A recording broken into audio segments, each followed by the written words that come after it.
देश के प्रधानमंत्री नरेंद्र मोदी जब जब संबोधन देते हैं तब तब लोगों की धड़कनें बढ़ने लग जाती है। इस बार ऐसा क्या हुआ कि अब आपको डरने की जरूरत है। नमस्कार, मैं आपके साथ रीना झा बालियान। देश में एक बार फिर से लॉकडाउन लगने जा रहा है। एक बार फिर से आप और हम अपने घर में कैद होने को मजबूर हो जाएंगे। एक बार फिर से देश में किल्लत होने लगेगी। हम ऐसा क्यों कह रहे हैं? क्योंकि ये इशारा किसी और ने नहीं बल्कि देश के प्रधानमंत्री नरेंद्र मोदी ने दे दिया है। एक के बाद एक उनका संबोधन संसद के भीतर से सामने आया और अपने संबोधन में उन्होंने संकट का जिक्र किया, कोरोना काल में हुए लॉकडाउन का जिक्र किया, एकजुटता के साथ संकट से लड़ने का जिक्र किया। और इनके इस बयान से ये संकेत मिल रहे हैं कि देश एक बार फिर से लॉकडाउन की ओर आगे बढ़ रहा है। देखिए, बीते दिन भी संसद के भीतर प्रधानमंत्री नरेंद्र मोदी ने अपना संबोधन दिया था। उस दौरान उन्होंने जिक्र किया कि अपने सीट की पेटी बांध लीजिए क्योंकि हम संकट से लड़ने को हमें तैयार होना पड़ेगा। उन्होंने वो दौर याद दिलाया कि कोरोना काल में जिस तरह से एकजुटता के साथ हम लोगों ने लड़ाई लड़ी थी, फिर वही मौका आ रहा है जब हम सबको एक साथ लड़ना होगा। और आज एक बार फिर से जब संसद के भीतर बोल रहे थे प्रधानमंत्री नरेंद्र मोदी, तब उन्होंने दोबारा से इस बात को दोहराया। अब एक के बाद एक वही बात रिपीट करना, वो भी देश के प्रधानमंत्री नरेंद्र मोदी की तरफ से, आपको क्या लग रहा है? क्या यह संकेत नहीं है कि देश में संकट पैदा होता नजर आ रहा है, संकट मंडराता दिख रहा है? और बड़ी ही हैरानी की बात तो यह है कि वही सरकार बोल रही है, ये वही प्रधानमंत्री मोदी बोल रहे हैं जिनके अधिकारी और जिनके प्रतिनिधि बार बार ये बात कहते नजर आए कि डरने की कोई बात नहीं है, चिंता करने की कोई बात नहीं है। देश में ना तो गैस की किल्लत है, देश में ना तो तेल की किल्लत है और किसी तरह से कोई भी कमी नहीं है। जब जब आपने देखा गैस एजेंसी के बाहर लंबी कतारों में खड़े लोग अपने नंबर का इंतजार करते रहे ताकि उन्हें सिलेंडर मिल जाए, और ऐसी खबरें जब जब सामने आई, मीडिया ने जब जब ऐसी खबरें दिखाई, तब तब इसका खंडन किया गया। सरकार के अधिकारियों की तरफ से ये ट्वीट किया जाता है, ये एक्स पर पोस्ट किया जाता है कि ऐसी कोई किल्लत देश में नहीं है, सिर्फ और सिर्फ माहौल बनाने की कोशिश की जा रही है। आपको प्रधानमंत्री नरेंद्र मोदी का वो बयान भी याद दिला देते हैं जब एक रैली से अपना संबोधन दे रहे थे एक मंच पर खड़े होकर, तो पीएम मोदी ने विपक्ष पर निशाना साधते हुए कहा था कि ये सिर्फ एक प्रोपेगेंडा है और एक विपक्ष जो है प्रोपेगेंडा चलाने की कोशिश कर रहा है, माहौल खराब करने की कोशिश कर रहा है। अब आप पीएम मोदी का वो बयान याद कीजिए और अब संसद में खड़े होकर प्रधानमंत्री का ये बयान आप सुनिए, वो संबोधन आप सुनिए जिसमें वो इशारा कर रहे हैं, संकेत दे रहे हैं कि देश पर संकट मंडरा रहा है, देश संकट की ओर आगे बढ़ रहा है।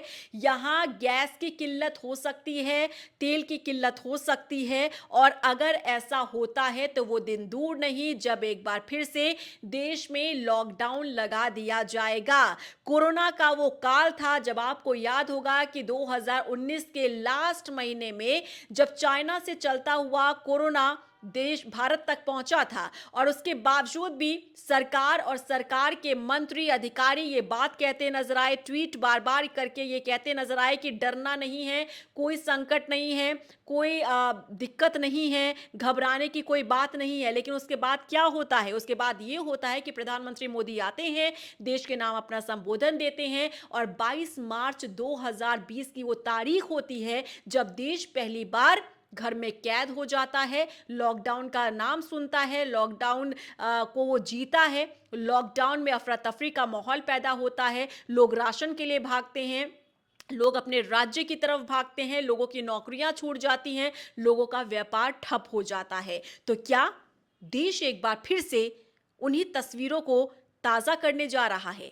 क्या देश के सामने फिर से वही कोरोना काल की स्थिति पैदा हो जाएगी? और देखिए, ऐसा हम नहीं कह रहे हैं, ऐसा इसलिए कहा जा रहा है क्योंकि प्रधानमंत्री नरेंद्र मोदी इसके संकेत दे रहे हैं, इसकी हिंट दे रहे हैं, और बार बार इस बात को रिपीट करना, वो भी संसद के भीतर खड़े होकर, जब आपको पता होगा कि पीएम मोदी संसद के भीतर कम रहते हैं, अगर वो अटेंड भी करते हैं सेशन को तो वो संबोधन नहीं देते हैं। बहुत रेयर ऐसा होता है कि वो संबोधन देते हैं। और अब इज़राइल और ईरान के बीच जो युद्ध चल रहा है, इसकी वजह से संकट पैदा भारत पर हो रहा है। और इस बात को अब सरकार भी समझ चुकी है, क्योंकि जो बयान दे रहे हैं, संबोधन दे रहे हैं पीएम मोदी, वो इशारा कर रहा है कि अब जो स्थिति है, वो देश की सरकार के हाथ से भी निकलती जा रही है।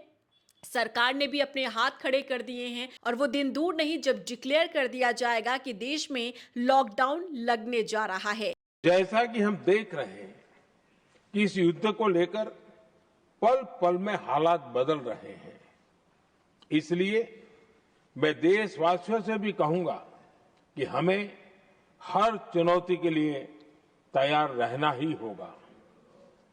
इस युद्ध के दुष्प्रभाव लंबे समय तक रहने की प्रबल आशंका है, लेकिन मैं देशवासियों को भरोसा देता हूं, सरकार सतर्क है, तत्पर है और पूरी गंभीरता से रणनीति बना रही है, हर निर्णय ले रही है।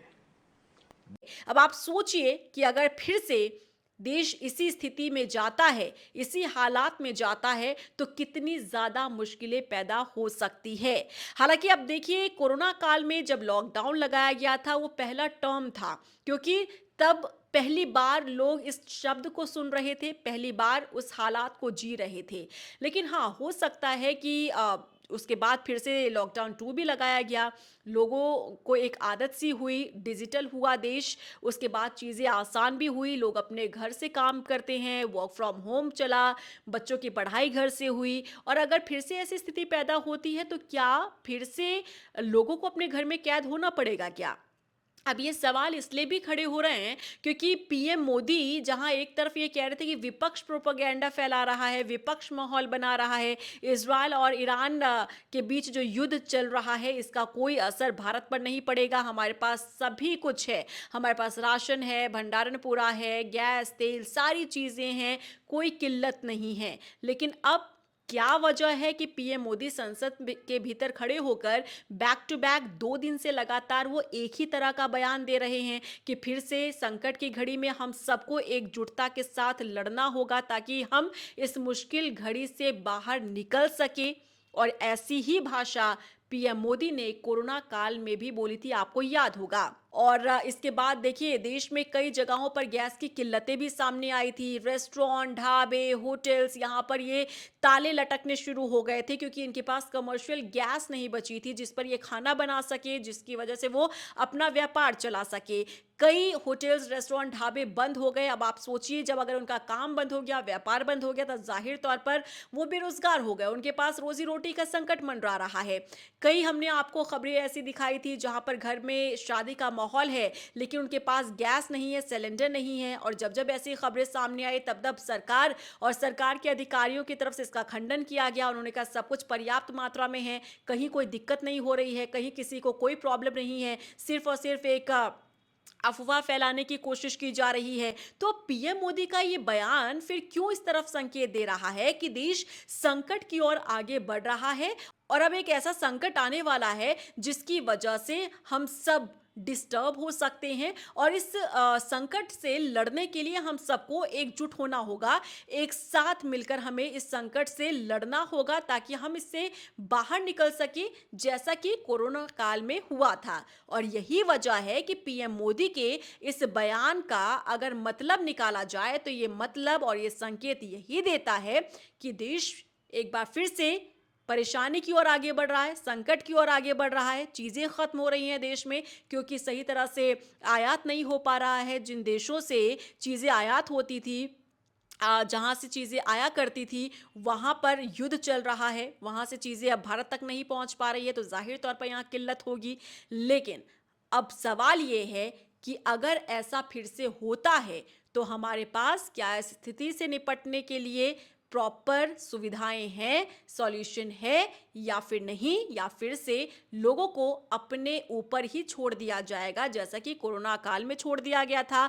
कई प्रवासियों की मौत हुई थी, जो भगदड़ में गए थे, जो अपने घर सही तरह से नहीं पहुंच पाए थे, जिन्हें ना तो ट्रेन का टिकट मिला, ना बस का टिकट मिला, ना फ्लाइट की टिकट मिला और वो पैदल यात्रा पर निकल गए थे और कई लोगों ने आधे रास्ते में ही दम तोड़ दिया था।